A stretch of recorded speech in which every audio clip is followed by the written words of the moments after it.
7 Internacional, sanando, educando y reconciliando, transmitiendo en vivo desde Alhambra, California, llevando el mensaje final a toda nación, tribu, lengua y pueblo.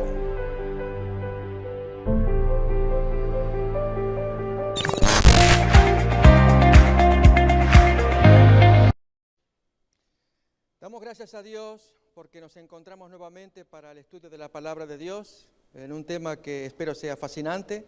El símbolo de Apocalipsis lo es. Que juntos participemos en esta aventura de examinar símbolos de Apocalipsis. Para ello quiero invitarles a leer algunos primeros textos que nos autorizan. Dios desea que sus hijos incursionen en un camino trazado allí en Apocalipsis. Camino doble podríamos decir, uno que está prohibido, el otro que está abierto. Pues queremos hacer caso a la palabra de Dios, transitar el camino que está abierto. Para ello invito a que abramos Apocalipsis capítulo 10, el juramento solemne, el segundo juramento solemne del capítulo 10. Hay un primer juramento solemne en Daniel capítulo 12, pero este de Apocalipsis 10. Desde el versículo 5 leemos así. Y el ángel que vi en pie sobre el mar y sobre la tierra levantó su mano al cielo y juró por el que vive por los siglos de los siglos, que creó el cielo y las cosas que están en él, y la tierra y las cosas que están en ella, y el mar y las cosas que están en él. Notemos, siendo un juramento solemne, prestemos la atención a lo que dice a continuación, que el tiempo no sería más. Positivamente, el tiempo mencionado acá es tiempo profético. No se trata de cálculo cronológico, de tiempo histórico o aún del tiempo de la gracia. ¿Por qué? Porque este juramento solemne también aparece en Daniel capítulo 12 con los mismos dos ingredientes, tiempo y enigma. En este caso miremos aquí en el capítulo 10 estos dos ingredientes. Uno de ellos se dice positivamente que no va más, que no hay más tiempo profético. Nuevamente el versículo 6 al final, y las cosas que están en él, que el tiempo no sería más, y ahora versículo 7, sino que en los días de la voz del séptimo ángel, cuando él comience a tocar la trompeta, el misterio de Dios se consumará, como él lo anunció a sus siervos los profetas. Y prácticamente todas las Biblias en sus ediciones ponen una nota que conecta este versículo con la referencia a la que nos remite el versículo. ¿Cuál es? Daniel, capítulo 12. Cuando dice, como él lo anunció a sus siervos los profetas, la pregunta que nos hacemos es, ¿a qué siervo profeta le anunció semejante cosa? Que el misterio de Dios se iba a consumar, que el tiempo no sería más. En Daniel, capítulo 12, pues, podemos leer también, invito a que abramos el texto, y de paso vemos allí los dos ingredientes del juramento solemne. Daniel, capítulo 12, versículos 4 y también versículos 7 en adelante. Pero tú, Daniel, cierra las palabras y sella el libro hasta el tiempo del fin. Muchos correrán de aquí para allá y la ciencia o conocimiento se aumentará. Esta es promesa de que para el tiempo del fin el conocimiento de la palabra de Dios iba a aumentar. Lo notemos con una condición, se cierra el enigma, se cierran los símbolos y se abre el tiempo, como cuenta ahora el capítulo 12 de Daniel, versículo 7. Y oí al varón vestido de lino que estaba sobre las aguas del río, el cual alzó su diestra y su siniestra al cielo y juró. Notemos que es solemne el juramento. Por el que vive por los siglos de los siglos, que será por tiempo, tiempos y la mitad de un tiempo. Esos 3 tiempos y medio son tiempo profético, no cálculo cronológico o tiempo histórico o tiempo de la gracia. Al decir cálculo, vemos que tiempos y la mitad de un tiempo, que es equivalente a 3,5 años proféticos o 42 meses o 1260 días años, no es un tiempo de hoy para mañana, sino es un cálculo profético. Ese sistema de cálculo no va más. En Apocalipsis, pero acá no, acá se abrió. Y dice más todavía el versículo. Leíamos el 7. Y cuando se acabe la dispersión del poder del pueblo santo, todas estas cosas serán cumplidas. Y aún el 8. Y yo oí, pero no entendí. Y dije, Señor mío, ¿cuál será el fin de estas cosas? Explícame mejor. Y entonces allí Dios da lo que llamamos la segunda parte del juramento. Notemos, versículo 9. Él respondió, anda, Daniel, pues estas palabras están cerradas y selladas hasta el tiempo del fin. Así que en el primer juramento solemne de Daniel 12, los dos ingredientes, tiempo y enigma, o tiempo y símbolo, uno se abre, el otro se cierra. El tiempo se abre, el símbolo se cierra. Y en Apocalipsis, capítulo 10, se hace al revés. Se cierra el tiempo. Y aquí viene el punto, mis hermanos. Si se cierra el tiempo profético o cálculo profético y se abre el símbolo, pues en esta ocasión vamos a estudiar y avanzar con un símbolo que prácticamente es nuevo. Y sé, hermanos, que va a despertar inquietudes, no sé si controversia, porque de este símbolo prácticamente no se habla, al cual, pues, vuestro servidor llama el ángel de la piedra. Primeramente, el símbolo está en Apocalipsis, capítulo 18. Vamos a buscarlo.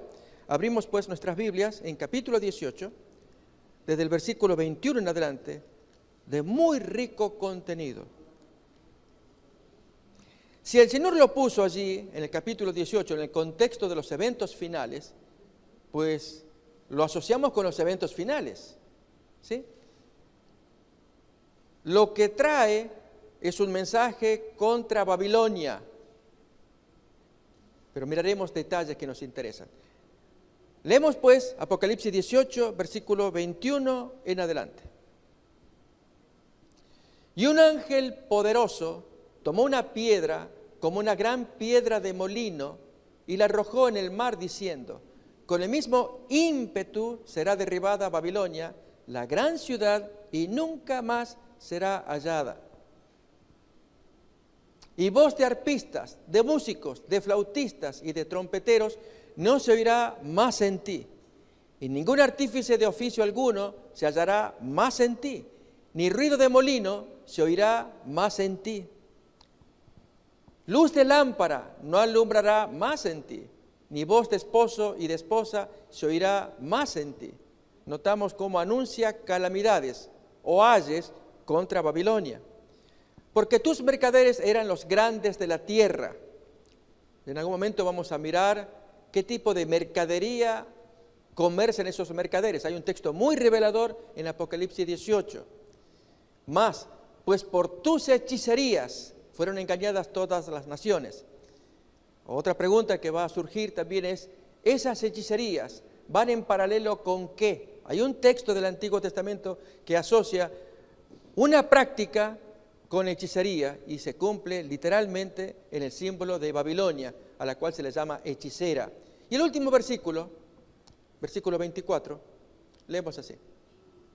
Y en ella se halló la sangre de los profetas y de los santos y de todos los que han sido muertos en la tierra. Prácticamente las mismas palabras que Jesús pronunció en Mateo capítulo 23, en su sentencia lapidaria, luego de pronunciar ayes contra los fariseos y escribas presentes, y diciéndoles a ellos, y si nos acordamos de memoria, en su momento lo estudiaremos en detalle, toda la sangre de Abel, hasta la sangre de Zacarías, hijo de Joiada, aunque el texto dice Berequías, es Joiada, todo eso ustedes lo van a pagar. Allí en Jerusalén, ahí tenemos el texto, ya nos lo están poniendo en la pantalla. Para que venga sobre vosotros toda la sangre justa que se ha derramado sobre la tierra. Notemos, hermanos, Jesús dice en este texto que la destrucción de Jerusalén se va a deber porque Dios se cobra toda la sangre derramada desde el primer santo hasta el último. Si bien Zacarías, hijo de Joiada, no fue el último mártir, pero sí es el último del último libro de la Biblia hebrea, segundo de Crónicas, capítulo 24, allí se cuenta la historia. Y lo que hace Jesús es tomar el primer mártir desde la primera etapa del libro de Génesis hasta la última, Crónicas, ustedes lo van a pagar. Bueno, esas palabras reaparecen contra Babilonia en el capítulo 18. Leemos otra vez, miramos el texto Mateo capítulo 23, versículo 35. Esta es una sentencia muy importante que Jesús dio, se cumplió literalmente entre los judíos, y similarmente será una sentencia muy importante del ángel que arroja la piedra. Por eso digo, cada palabra que el ángel pronuncia la tendremos que estudiar y ver su cumplimiento en tiempos modernos. Mateo capítulo 23, 35, completamos la lectura. Para que venga sobre vosotros toda la sangre justa que se ha derramado sobre la tierra, desde la sangre de Abel el justo, libro de Génesis, hasta la sangre de Zacarías, hijo de Joiada, reitero, hermanos. Segundo libro de Crónicas, a quien matasteis entre el templo y el altar, y leemos el siguiente versículo, 36. De cierto os digo que todo esto vendrá sobre esta generación, ustedes lo van a pagar. Al hablar, hermanos, de este símbolo, el ángel que arroja la piedra que mirábamos de Apocalipsis 18, 21, que es lo que queremos examinar, vamos a avanzar en la presentación mirando los antecedentes a continuación. Vemos acá, en esta imagen, acordémonos, para que la recordemos, Apocalipsis 17 narra la agenda satánica de cabo a rabo, en dos símbolos, que lo vemos ilustrados allí. La ramera montando una bestia, y la bestia a su vez que tiene 7 cabezas y 10 cuernos. Y en el capítulo 18 aparece la agenda de Dios, en dos grandes símbolos, un primer ángel y el segundo que miramos ahora, y este es el que vamos a estudiar. El primer ángel que baja del cielo, cuya gloria ilumina toda la tierra, representa la lluvia tardía, el descenso del segundo Pentecostés. Pero este ángel que tenemos acá, que arrastra una piedra enorme como gran piedra de molino y que arroja sobre el río Éufrates, pronunciando calamidades, ayes, todas las cosas que le anuncia, y además la declara culpable, como hizo Jesús con sus testigos, sus contemporáneos, cuando él pronunció allí su castigo, el que venía a los judíos. Así que, hermanos, cada vez que miremos esta historia, el ángel de la piedra, prestemos atención. Esa es mi más grande recomendación. Aquí tenemos enumerados los capítulos que serán examinados. Hoy vamos a mirar el segundo. Si no alcanza el tiempo para mirarlo, la semana que viene completaremos con una segunda parte del segundo capítulo. El primero, los eventos finales y el ángel de la piedra. Cómo este ángel de la piedra entra en el concierto de los eventos finales. Y las lecturas del espíritu de la profecía serán muy interesantes. Tema que ya miramos la semana pasada. Hoy, el primer antecedente del ángel de la piedra. ¿Dónde encontramos este personaje? ¿Hay alguno que lo haya cumplido? Claro que sí. No solamente uno, 3 lo hicieron. Seres humanos. Y hicieron cosas muy llamativas, y las 3 tienen un común denominador: son profetas de calamidades. Y hermanos, quiero decir esto, al estudiar el símbolo del ángel de la piedra nos estamos metiendo en un terreno sumamente excitante, llamativo, pero delicado. Aquí no se trata de un estudio académico. Es cierto, miraremos detalles del símbolo, especialmente en los antecedentes que lo cumplieron siglos atrás, sino que miraremos que Dios levantó personas que anuncien calamidades por venir. Y en el caso que nos ocupa, que creemos que es en tiempos modernos, no se ha cumplido todavía, y es anterior a la segunda venida. Una pregunta que surge es, ¿y esto tendrá un cumplimiento real? ¿Será que este ángel representa seres humanos? Esto será parte de otro estudio en esta misma serie. ¿No será que este ángel debe asociarse con el cuarto ángel, que se trata de la misma cosa? Veremos que no es así. Son 2 personajes muy distintos, bien señalados, bien diferenciados. Así entonces, del segundo capítulo que vamos a mirar ahora, tercero, es un segundo antecedente, un profeta que lo prefigura. Recordemos que son 3 antecedentes. Hoy miraremos el primero. En el siguiente capítulo, el segundo antecedente. Siguiente capítulo, número 4, otro antecedente tan extraño como el mismo símbolo. Siguiente capítulo, el ángel de la piedra contra Babilonia, directamente. ¿En qué consiste su obra? Este símbolo en el concierto angélico de Apocalipsis. Dijimos que hay 67 usos de la palabra ángel en Apocalipsis. Y todos pueden ser encuadrados en grupos, dependiendo características comunes. Por ejemplo, ángeles que solamente figuran en Apocalipsis como habitantes del cielo, pero hay otros que son ángeles que ministran en las cosas celestiales, santuarios, pero no tienen contraparte en la tierra. El caso de los ángeles que tocan las trompetas o que lideran las plagas. Pero hay otros ángeles que sí tienen su contraparte en la tierra, como los 7 ángeles de las 7 iglesias de Apocalipsis. Escribe el ángel de la iglesia en Esmirna, en Éfeso, en Pérgamo. Y ese ángel representa gente, personas, líderes, pastores. Otro tanto con los ángeles enunciados en el capítulo 14. Primer ángel, segundo ángel, tercer ángel. Representa gente, personas, movimiento. Iglesias que predican tales mensajes. Notamos, tienen su contraparte en la tierra. La pregunta que va a surgir es, ¿y este ángel de la piedra tiene una contraparte? Porque si la tiene, hermanos, es muy serio. Por eso es que queremos examinarlo. Si tiene su contraparte en la tierra, ¿qué estamos esperando? Para estudiarlo primeramente, analizarlo profundamente y eventualmente llevarlo a cabo. Siguiente capítulo. Precedencia entre los 2 ángeles de Apocalipsis 18. ¿Cuál va primero? ¿Cuál va después? Más características del ángel de la piedra. Y los 2 últimos capítulos, la 7ª trompeta y el tercer mensaje angélico, y la 7ª trompeta y el ángel de la piedra. ¿Sí? Vamos entonces, hermanos, a mirar el 2º capítulo, el primer antecedente. Y las imágenes nos van a ayudar para graficarlo. Allí están los textos bíblicos también. El ángel de la piedra y el hundimiento de la Babilonia espiritual. Los textos. Y un ángel o mensajero, recordemos que ese es el significado de la palabra ángel. Un ángel poderoso tomó una piedra, como una gran piedra de molino, y la arrojó en el mar, diciendo, con el mismo ímpetu será derribada Babilonia, la gran ciudad, y nunca más será hallada. Y voz de arpistas, de músicos, de flautistas, de trompeteros, es decir, la música se te acabó, no se oirá más en ti.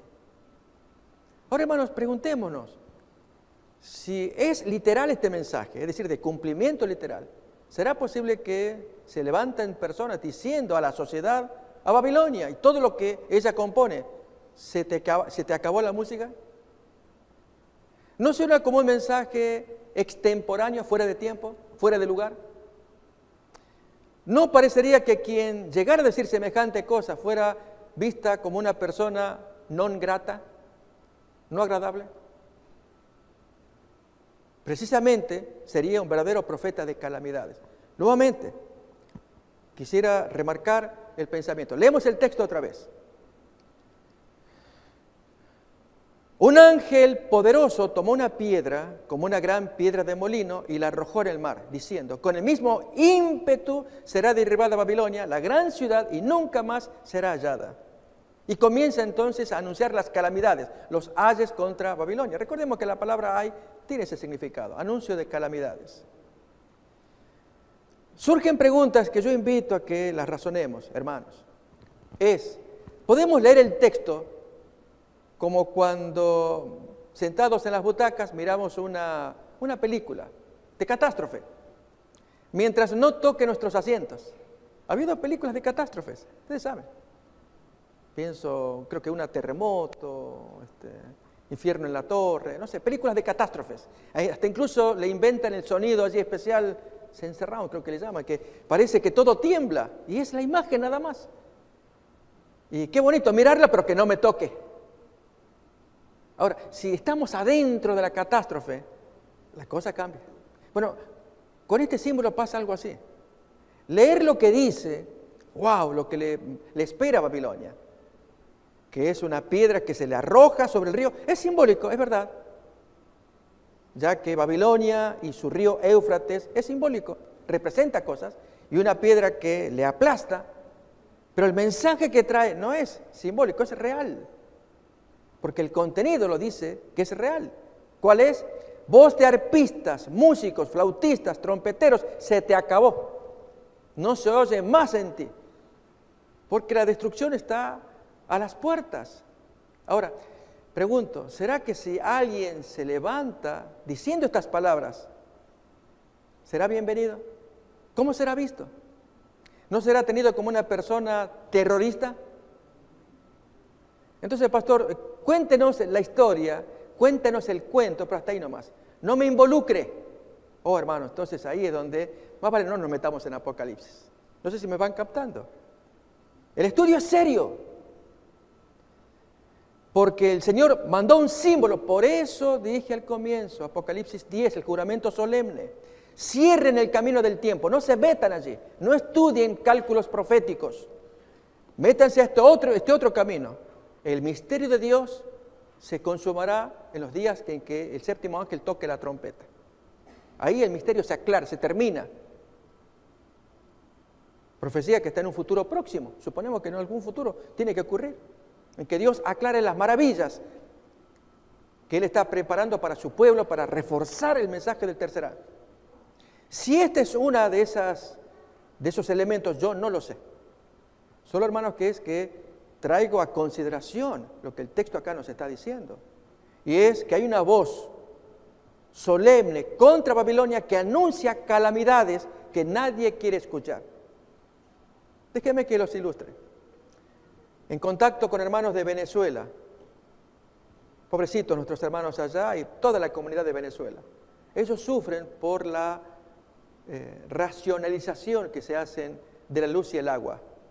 Les cuento, hermanos, tengo una hermana allá, hermana en la fe, que 2 de la mañana por ahí se comunica, 2:30, y hasta a veces querría hablar por teléfono. A esta hora, hermana, pastor, me acaba de venir la luz. Y junto con la luz, ahora ya podemos tener agua por 6 horas. Y después de las 6 horas, ya está. Por otras 6 horas más no hay nada. Imagínense, hermanos. Lógico, uno se compadece de la situación de estos hermanos que están viviendo allá. Tremendo, terrible. Fijémonos si no podemos vivir unas cuantas horas sin luz, sin agua. Y aquí el ángel de la piedra está diciendo, se te acabó todo, no hay luz, no hay música, no hay trabajo, etcétera, etcétera, que iremos desgranando. A nadie le agrada escuchar esta situación, pero es el final de Babilonia, porque hay un símbolo primeramente, y la pregunta es, ¿y tendrá cumplimiento literal, un cumplimiento humano que lo llevará a cabo para decir semejante mensaje a la sociedad? Otra vez, hermanos, leamos el texto. Esto es para tomar en serio el símbolo, para eso estamos estudiando el símbolo. Si alguien dijera, pastor, le propongo que estudiemos el símbolo, pero no lo haga tan real, déjelo ahí nomás, más o menos como cuando miramos la película allí de Catástrofe. Estamos en las butacas, no le meta sonido del cencerrado ahí para que las butacas se estremezcan, porque ver la película está bonito, pero más allá ya no. No, hermanos, de eso no trata el tema acá. Esto es una acción tremenda que Dios puso allí en el texto. Nuevamente, y voz de arpistas, de músicos, de flautistas y de trompeteros no se oirá más en ti. Y ningún artífice de oficio alguno se hallará más en ti. Ruido de molino no se oirá más en ti. Así que, hermanos, no hay trabajo, no hay artesanía, artífice de oficio, orfebrería, además de música. ¿Qué más? Luz de lámpara, electricidad, no alumbrará más en ti. De allí que les cuento el testimonio de estos queridos hermanos de Venezuela. Tienen luz por 6 horas, hasta que se corta la luz. Y allí por lo menos pueden activar para sacar agua. Pero acá se acabó todo. Ni voz de esposo y de esposa se oirá más en ti, las alegrías de las bodas. ¿Cuánto planeamos tener bodas y casamientos y quinceañeras y fiestas? El texto me está diciendo lo contrario. Porque tus mercaderes eran los grandes de la tierra, pues por tus hechicerías fueron engañadas todas las naciones. y en ella se halló la sangre de los profetas y de los santos y de todos los que han sido muertos en la tierra. En verdad, esta es toda la porción que tiene que ver con el ángel de la piedra. Pregunto, hermanos, ¿cómo nos sentimos después de esta lectura? De esta introducción, podemos decir así. Tal vez comencemos a estremecernos. Quiere el Señor, hermanos, que así sea, por lo menos así lo siento yo, porque el texto estaba acá y no se exploró, hermanos, por décadas, años, no sé si siglos. O que alguien diga, pastor, mire, usted habla demasiado, pero acá le muestro un estudio que se ha hecho hace 200, 300, los años que fueran. Hermanos, no lo hay. O sea, ojalá lo haya. Tiene que haberlo. Y especialmente un estudio que muestre esto, el efecto de este texto en los tiempos que estamos viviendo. ¿Qué pasó? Lo hemos descuidado. Muy bien, avanzamos. El mensaje del ángel de la piedra representa el último ay dado a los hombres. Se trata del tercer ay de Apocalipsis capítulo 11, versículos 14, 15. ¿Cómo este ay irá increciendo? En el estudio iremos notando, hermanos, que este ay no para. Avanza hasta transformarse en el fuerte pregón. Este es el puntapié. Si logramos captar, hermanos, lo que estamos escuchando, hay hermanos en muchos lugares, en muchas iglesias, que quieren que haya cambio. No puede ser que sigamos con la misma dormidera, el letargo, que si hay falencias en la obra misionera, en el trato de los hermanos, aún en la presentación de los servicios de culto, etcétera, etcétera. Y hermanos que dicen, queremos cambios. Y alguien puede decir, entonces ya llegó el fanático Contreras, ahí está. No, hermano, lo que traigo es el símbolo. Para que a ver si nos sacudimos de la modorra por el símbolo. El símbolo es tremendo, como iremos viendo, aún con los antecedentes. Quienes cumplieron el símbolo, 3 personas, tiempo atrás. Y es una opinión modesta de este servidor, que Dios puso el símbolo para que la iglesia se despierte. Gracias a eso, hermanos, ahí es cuando uno toma conciencia. Tenemos que cambiar, hay algo que hacer con respecto a Babilonia y con respecto a nosotros. El símbolo ya estaba, había que estudiarlo, descubrirlo. Ahora sí vemos más sentido cuando Dios dijo, no se metan en ese camino de tiempo cerrado, el otro camino, hasta que el misterio de Dios se consuma, se termine en los días de la voz de la 7ª trompeta, que está en un futuro próximo. Bien, hermanos, vamos entonces a mirar los antecedentes. Y ahí vamos a ver los 3 juntos, pero examinamos el primero. Lo podemos leer juntos. Antecedentes del ángel de la piedra, esto es, los mensajeros de calamidades. La obra que promueve el ángel que arroja la piedra revela una irreversible condenación a la forma de vida de Babilonia. Apocalipsis 18, 21 a 23, que leímos. Al tiempo que trae refrescante alivio a los santos, porque hay un castigo a quienes derramaron la sangre. Y versículo 20, que no hemos leído, ahí habla que Dios hizo justicia en favor de sus santos, al castigar a aquellos que derramaron la sangre de los santos. La metáfora de la piedra de molino la enseña Jesús como el castigo que sufrirán aquellos que ponen tropiezo a sus semejantes. Oh, hermanos, entonces el símbolo de la piedra de molino está bastante bien elegido. Leamos el texto, Lucas capítulo 17, los 2 primeros versículos. Actualmente está pasando semejante situación. De hecho, les cuento, estoy en contacto con cierta persona en el Facebook, antigua adventista, hoy militante católica. Y con todo el respeto y el aprecio que tengo a esta persona. Sin embargo, en las discusiones amables que estamos teniendo momentáneamente, de intercambio de información, a mí me queda positivamente claro, esta persona que fue antigua adventista, hoy es militante católica, al ver lo que le espera a quienes confundieron a los moradores de la tierra dando un vino que embriaga, les espera una piedra de molino sobre el cuello. Miremos cómo lo expresa Lucas capítulo 17, los 2 primeros versículos. Y dijo Jesús a sus discípulos, imposible es que no vengan tropiezos, pero ay de aquel por quien vienen. Mejor le fuera que se le atase al cuello una piedra de molino y se lo arrojase al mar, que hacer tropezar a uno de estos pequeñitos. Es muy grave entorpecer el camino de salvación de un prójimo, como está pasando con esta persona. Y se escoge el símbolo de una piedra de molino, es el castigo por haber puesto tantos tropiezos con sus falsas doctrinas. Volvemos otra vez a la lectura. Apocalipsis 18:24, leemos lo que tenemos acá. Y esta Babilonia se caracteriza por haber puesto tropiezo en las naciones. Leamos el texto. Apocalipsis 18:24. De allí la figura escogida de la piedra de molino. Y en ella se halló la sangre de los profetas y de los santos y de todos los que han sido muertos en la tierra.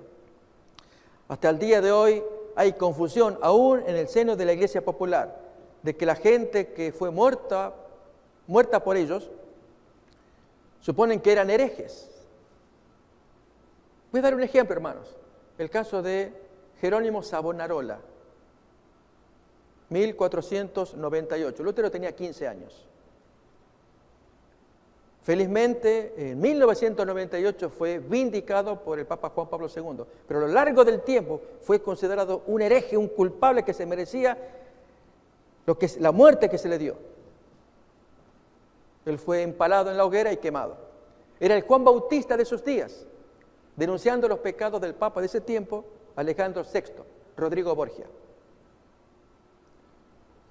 Y Savonarola, patrono de Florencia, allí muy querido, un sacerdote muy querido allí en Florencia, el hombre decía las cosas como las diría Juan Bautista, pero el líder máximo de aquel tiempo no aguantó semejante denuncia de pecados abiertos, que finalmente el hombre fue detenido y empalado y quemado.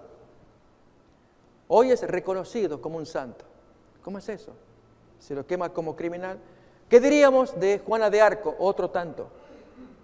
A lo largo de los siglos, esta mujer que también fue muerta por la iglesia mayoritaria, defendiendo a su Francia querida, muerta como bruja, quemada como tal. Hoy es una santa, Santa Juana de Arco. La gente queda confundida, porque el texto ya lo decía de Apocalipsis 18:24. Y en ella se halló la sangre de los profetas y de los santos y de todos los que han sido muertos en la tierra.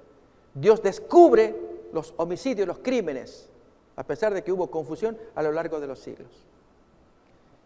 Miremos entonces los antecedentes históricos del ángel de la piedra.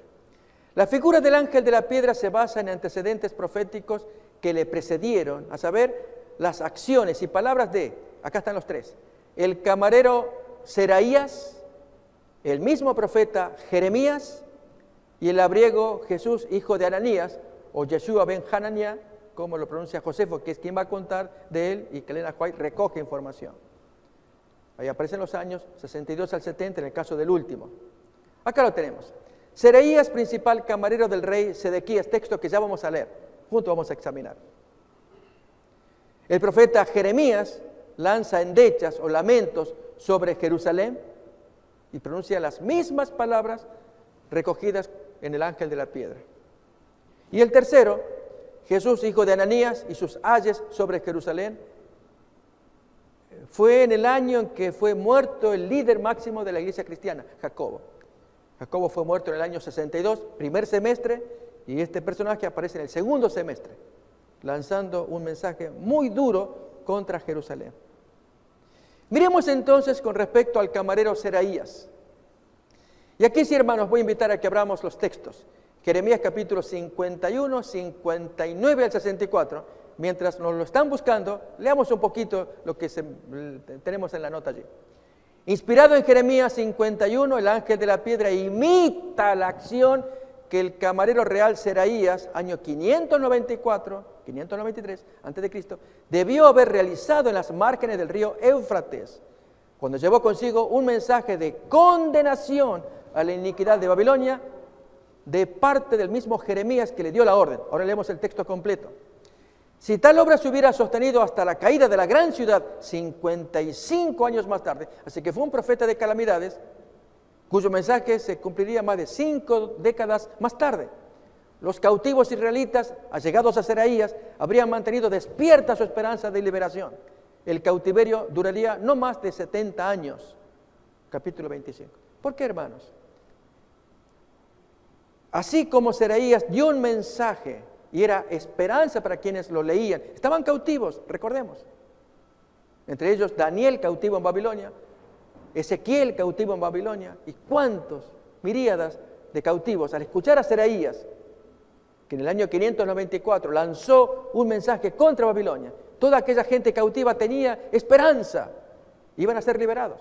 Décadas más tarde, así con el ángel de la piedra, se da un tremendo mensaje contra Babilonia. ¿Cuánta gente cautiva en Babilonia están esperando? Liberación. Están cansados.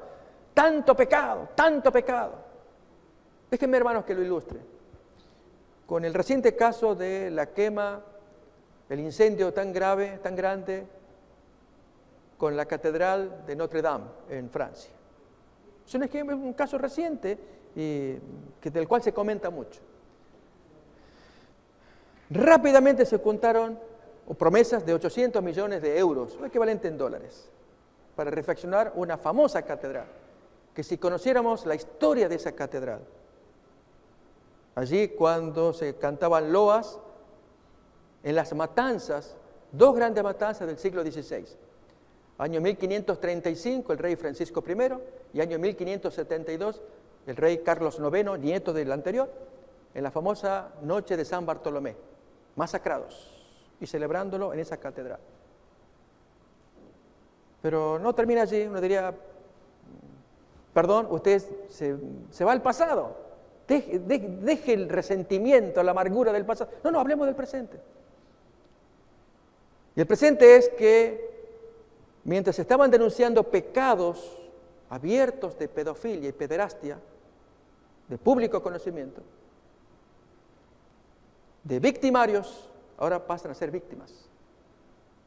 Y hacer que se gane la simpatía universal, y quedó en segundo o tercer término esas denuncias de pederastia. ¿Qué es esto? Y juntar 800 millones de dólares para un edificio, cuando hay víctimas de los tales pederastas que al menos quisieran que se los escuchara, que hubiera un resarcimiento para ellos. No hay nada de eso. ¿Notamos cómo se cambian los valores?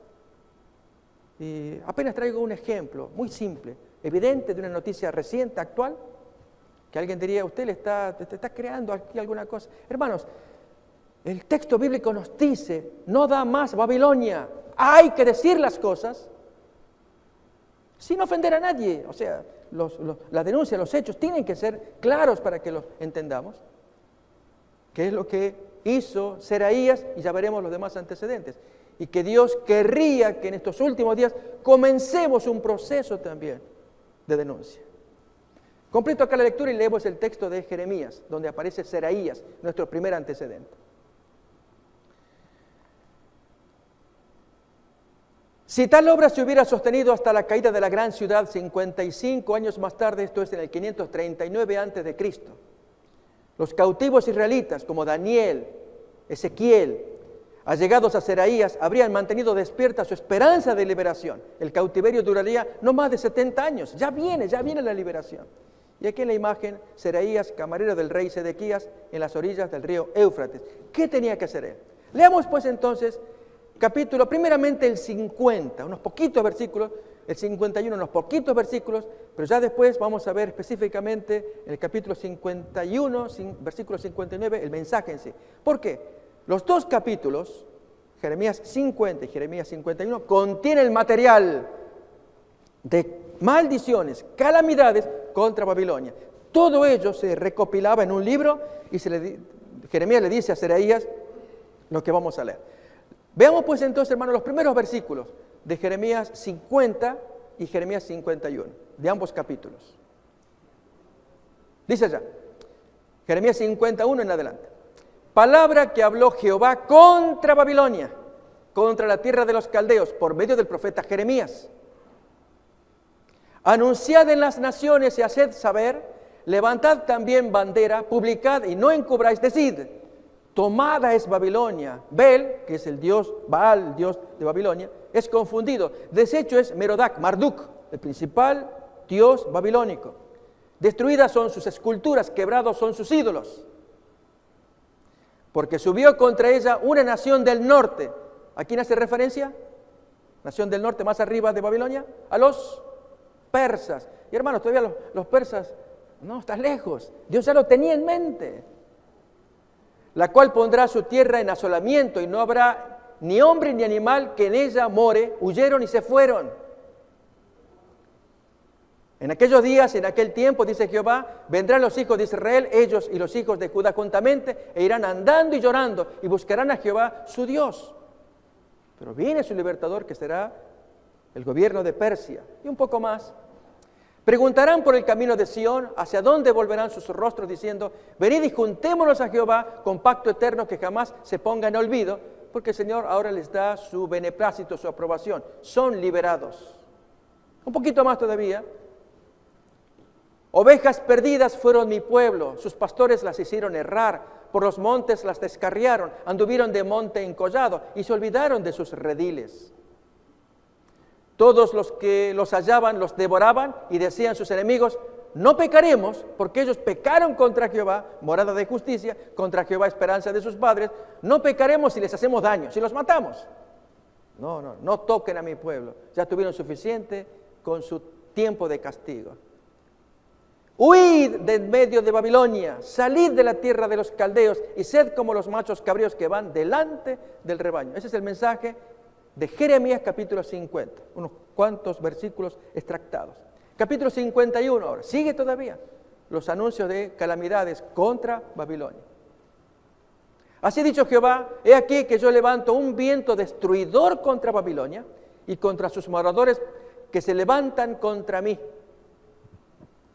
Y enviaré a Babilonia aventadores que la avienten y vaciarán su tierra porque se pondrán contra ella de todas partes en el día del mal.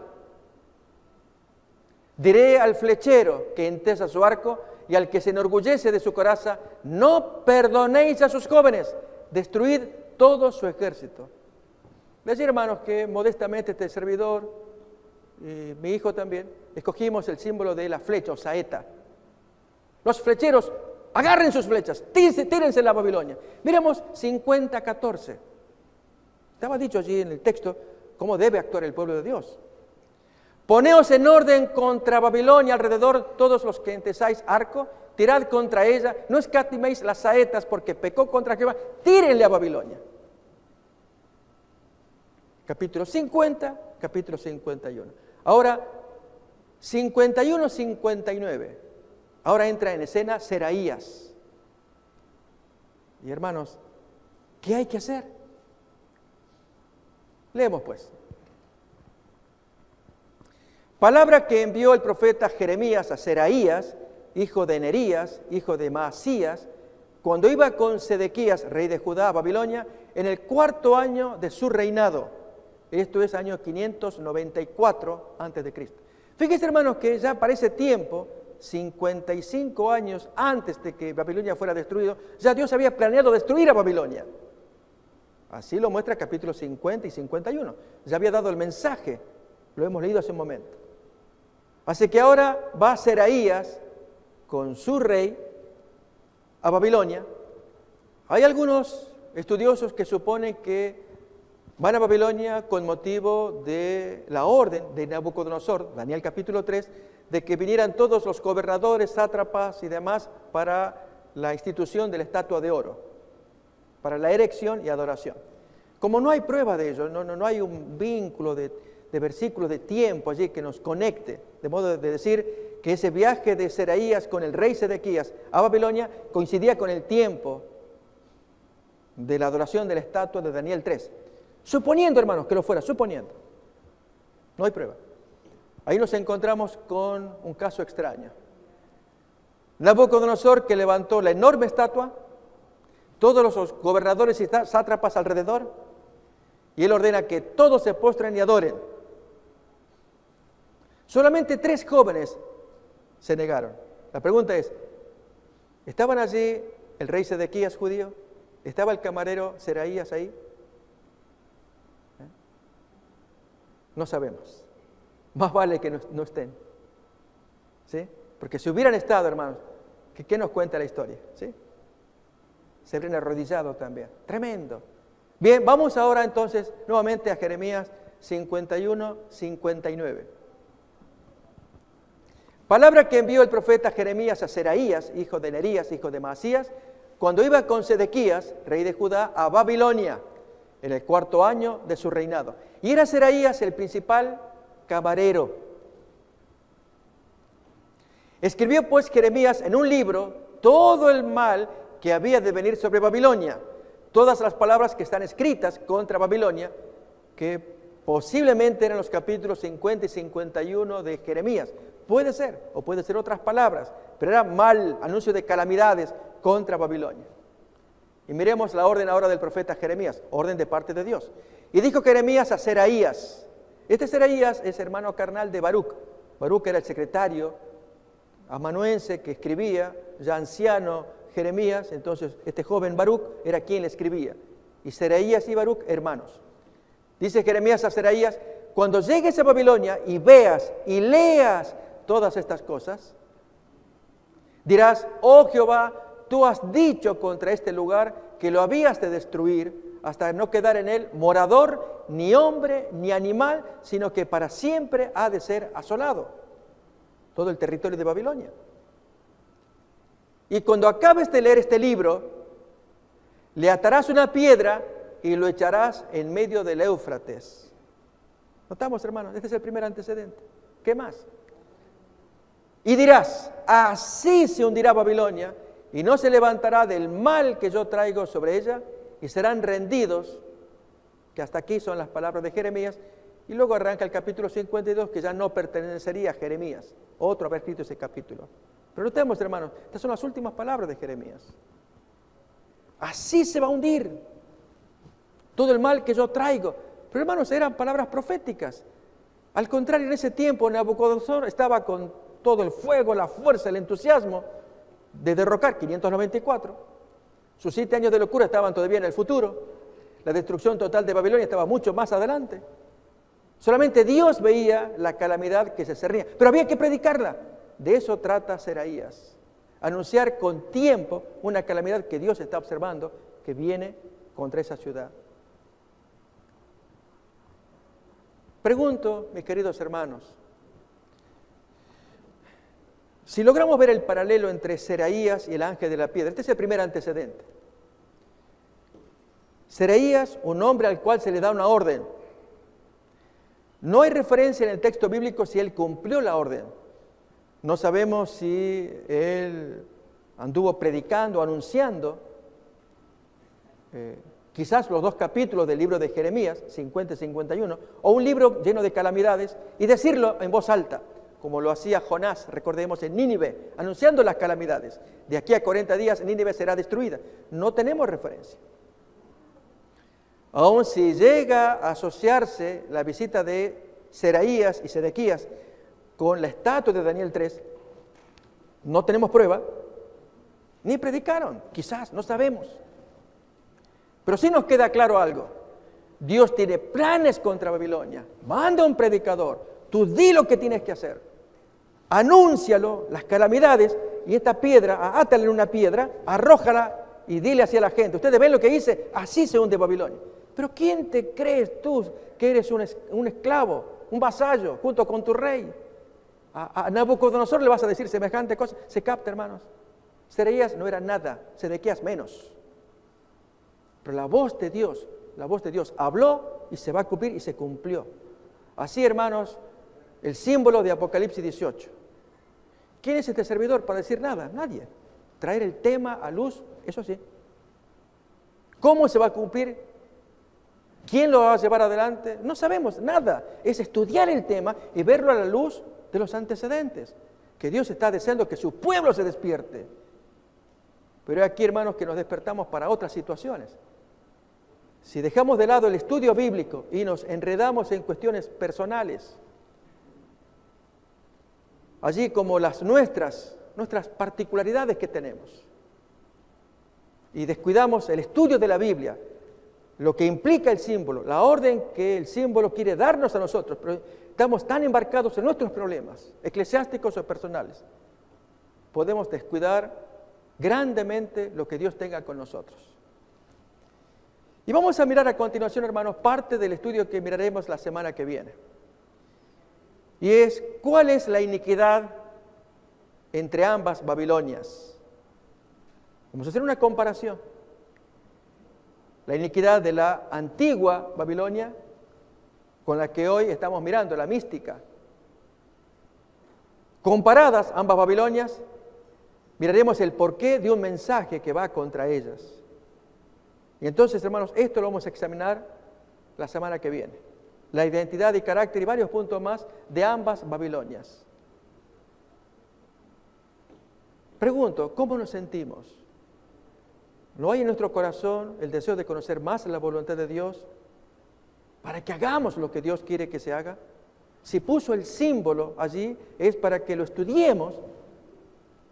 Y si ya miramos un primer antecedente, Seraías, luego miraremos los otros.